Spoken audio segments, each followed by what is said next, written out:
this is Matei, and we are evolving more Pokemon, starting with Charmeleon, who evolves at level 36. And the reason that I'm evolving Charmeleon only and not the other two is because, well, he's very close to evolving after fighting in the Grass-type gym, and we also have a Fire-type to replace him. But Charizard is still extremely cool. He's my favorite of the 3 starters, as with many people, but oh well, I'm conformist like that. And at level 28, Machop will evolve from a very tiny muscular person to a slightly larger muscular person. And once you trade him, he will evolve into a muscular person with 4 arms.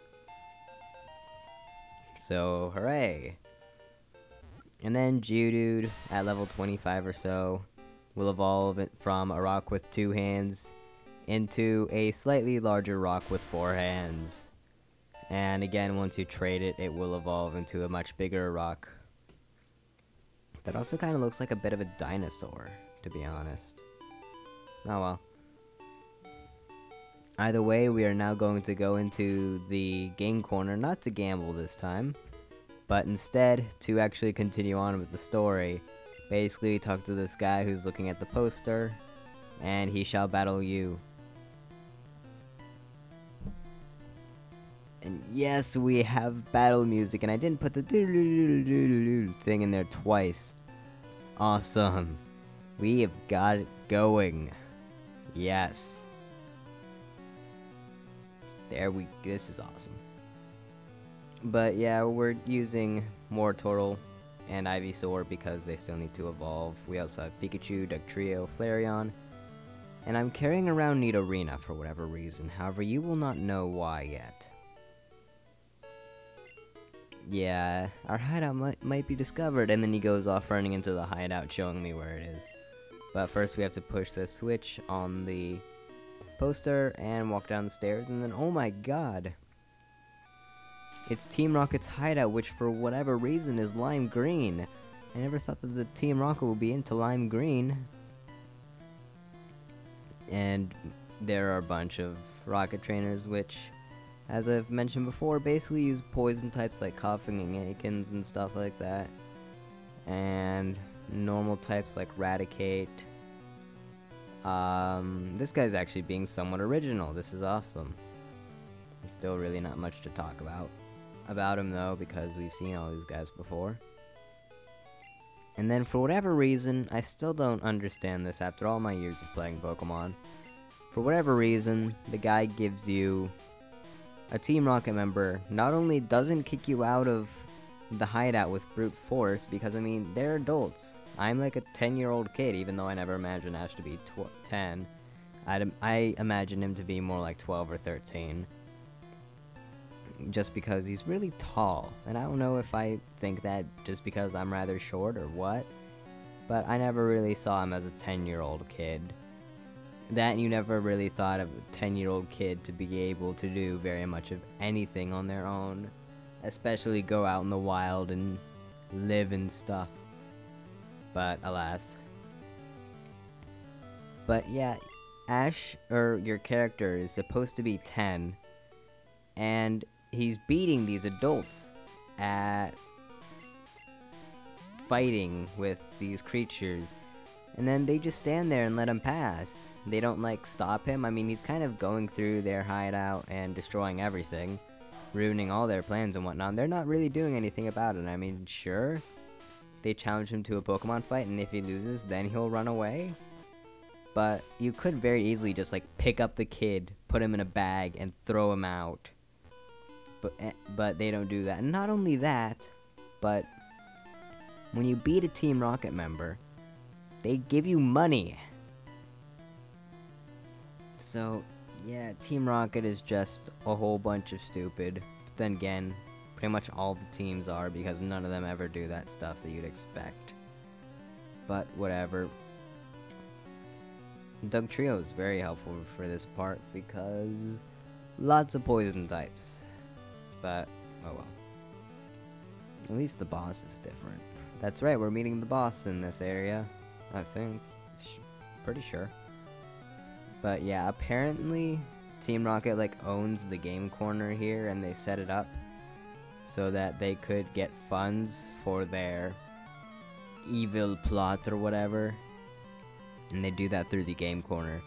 So by buying all of those coins, we are technically funding their plot, but then again, they're the ones giving me the money. So basically, I'm just getting a whole bunch of coins for free, and they're getting absolutely nothing. So hooray! And soon I shall have that special Pokemon that costs almost 10,000 coins. It is extremely expensive.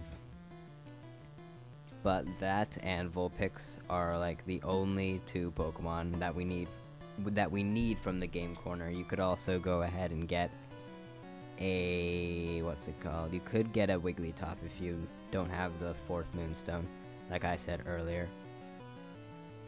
There was one other thing that I was going to mention.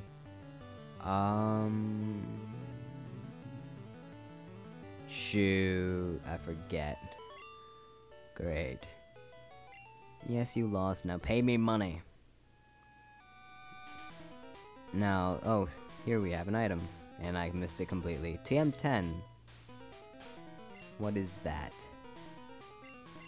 Double Edge. That's a very powerful recoil type move. It's normal type.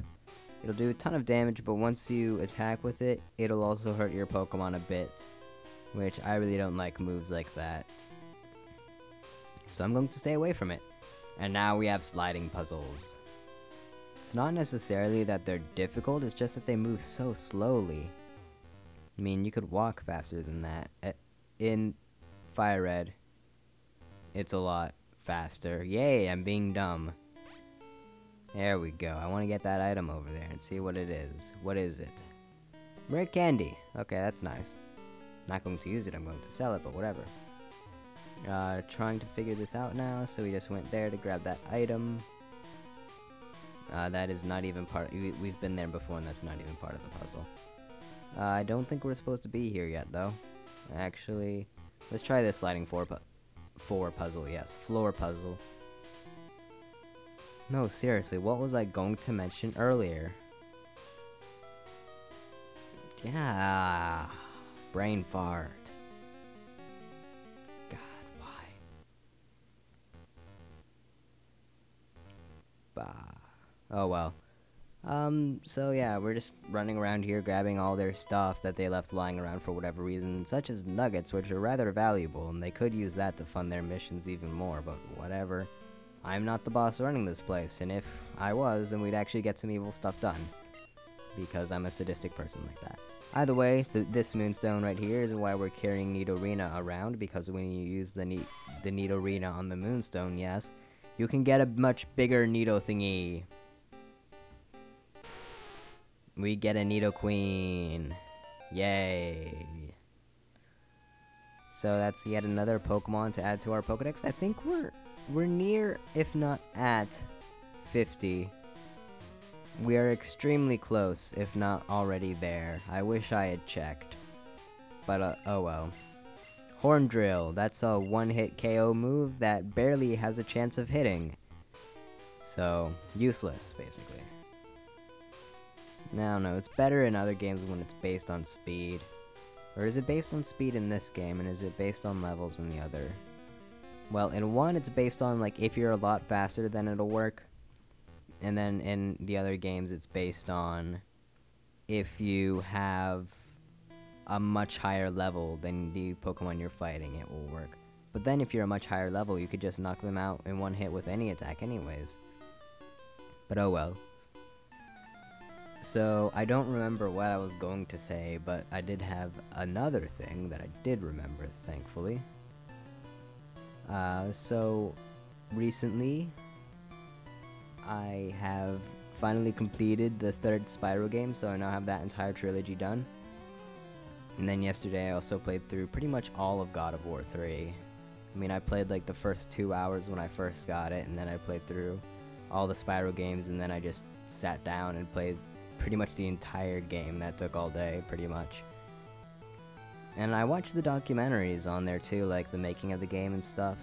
And, you know, that just makes me want to get into game design more. Like, I never really knew what I wanted to do when I grew up. I mean, when I was a lot younger in elementary school, I had the basic idea of like, I want to be an astronaut, although we don't have those anymore.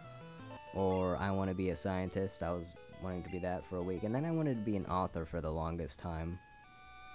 And I still kind of do, but I want to get into more of a game design thing. So maybe like writing out story and stuff. Maybe just the actual designing of the game. I really don't know what part of game design. I just know some part of game design. Which, seeing as how this is my hobby, you kind of had to see that one coming, huh? But, oh well. God, more rockets. Oh well. We're almost done with them. This is actually a pretty short area, thankfully, compared to the other dungeons that we've been through, like Rock Tunnel. Technically, this is a dungeon, although it's not really. It's more of a building type area. But still, it's a side area that we must go through to progress the story, therefore a dungeon. Anyway, Wartortle grew to level 30. He's going to evolve soon. Unlike the other two starters, Ivysaur evolves at level 32, which is odd. But then again, the grass starters have always done that. Then again, Bulbasaur is the one that kind of started that whole, what's the word? That whole cliche? I don't know. Yay for point. Actually, there was an item there earlier, so never mind. Okay. We aren't going to be able to fight the boss in this episode. Oh well. Part, or whatever you may want to call it. Okay, let's see if I can figure this out. Let's see if I can use my brain, and it turns out I can't. Oh, great. You know, I just said that this wasn't that bad either. It's just that they move dreadfully slow, and they do. But, yeah. So what you want to do is head down to not the even lower one, and go down from there, and then there you go. Now you got it.